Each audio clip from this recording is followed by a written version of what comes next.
Rice Newskid on the Rural Radio Network. Pine needles may seem like an unlikely threat to cattle, but for pregnant cows, they can be deadly. Ponderosa pine needles contain compounds, I should say, that can cause abortions, leading obviously to significant losses for producers. Joining us today to discuss this is Bethany Johnston. She is a Nebraska Extension Livestock Systems educator. As you recently penned an article detailing some of the research behind this Ponderosa pine, how was this discovered?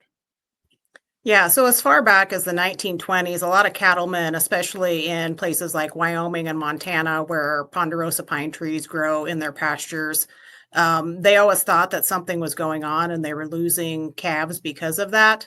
And later, researchers did projects to see if that was actually true. And so they were able to isolate compounds, like you said, out of the ponderosa pine needles that proved that they were actually causing abortions in cattle. And it's called, sometimes when you read the research, it's called PPN, so ponderosa pine needle abortion. And here in Nebraska, we probably don't have it as much, but we do have some shelter belts that have ponderosa pine trees in it. And then up in the northwest part of the state, there's some areas that have ponderosa pine growing as well. Well, Bethany, of course, under typical grazing conditions, it's hard to imagine that cows would choose to be eating pine needles, but there were a couple of unique ones. Maybe you could share an example of when some of this was first discovered, perhaps winter storms, and there's nothing else to graze on. Leads to some curious cattle taking a bite that obviously can be deadly for that calf inside. Yeah, so cows don't dislike pine needles, and so if they're available, sometimes they'll eat them. And in the article I wrote, there's a couple examples that we had out when I worked in Western Nebraska, and one of it was a blizzard. So they got trapped in a snowstorm, and there were some old trees that the pioneers had planted, and because the snow built up, the cattle were able to reach up and eat those pine needles. And in the research, they did talk about uh, cold weather causing more pine needle consumption. And I think it's just because there's not anything else to eat and you're hungry. And so that's what you go for. And then the other example was just an old farmstead that a neighbor had bought, and it was right along the road. And I always feel sorry for the neighbors when they're right along the road because everybody drives by and watches.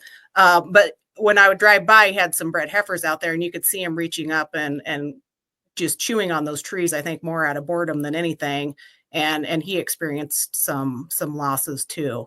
So more than likely they're not going to if they don't have the chance. But like a lot of our poisonous weeds, they don't eat them just because they taste bad. And I think with pine needles, I don't know if you can compare it to like lima beans, like, they're not horrible, but if they're there, we might eat them.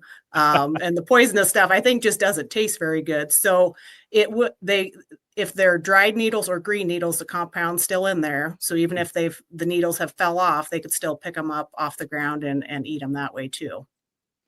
As you noted, this information has been around for a while. Good reminder, though, to share with our listeners and our viewers today. When it comes to management practices to deploy, what do you suggest cattlemen do to ensure they don't fall victim to this? Yeah, so there's really, there's not a lot you can do. Probably the best way is just to prevent it. So isolate those cattle away from the pine needles, either through fence, and we used to do this, right? So all of our shelter belts were fenced out. And if you can keep them away from the needles, especially the later in their pregnancy. So the longer the pregnancy goes on, the more susceptible they are to pine needle abortion. And the only other option really is if you could change your calving season. So maybe you calve at a different time so those cattle aren't in with those pine needles while they're in kind of that last trimester of pregnancy. Well, before we wrap up, I'm curious if you happen to have this information in front of you. Besides cattle, any other livestock species that have been known to have these issues related to ponderosa pine? So they've done studies, and obviously, if cows aren't pregnant, it's not going to affect them, or bulls or steers. But they've had pregnant elk, sheep, and goats, and they didn't show any effects by eating pine needles. So really, it's the cattle that are most susceptible, and other species just don't seem to have a problem with it. Okay. Great information, Bethany. Again, thank you for that. While I have you here on the line with us as a Nebraska Extension Livestock Systems educator, let me ask you a couple questions about the week we have ahead. going to get cold. We've got some chance of snow. Any particular advice you want to share with our listeners and viewers today as some of them are getting into the camping season amid some cold weather? Yeah, so with the cold weather, once temperatures drop below 19 degrees Fahrenheit, which really, I mean, that might be our high this week, they're just going to burn so much more energy. And so if you can feed them more energy over several days. So if we know we're going to have a cold snap for 3 days, don't try to feed them all that extra energy in those 3 days, but kind of spread it out maybe over a week. But really watch those cattle because they can lose body condition scores very quickly. And we don't want them going into calving being thin. And so you might have to put a little bit extra groceries to them, put up windbreaks if you can, get them back behind the trees. That helps too. But yeah, just watch those cattle because they can really, really lose a lot of weight in this cold weather. Bethany, thank you very much for joining us today. We do appreciate it. Thank you, Bryce. Bethany Johnston, Nebraska Extension Livestock Systems educator, joining us. I'm Bryce Duskett here on the Rural Radio Network.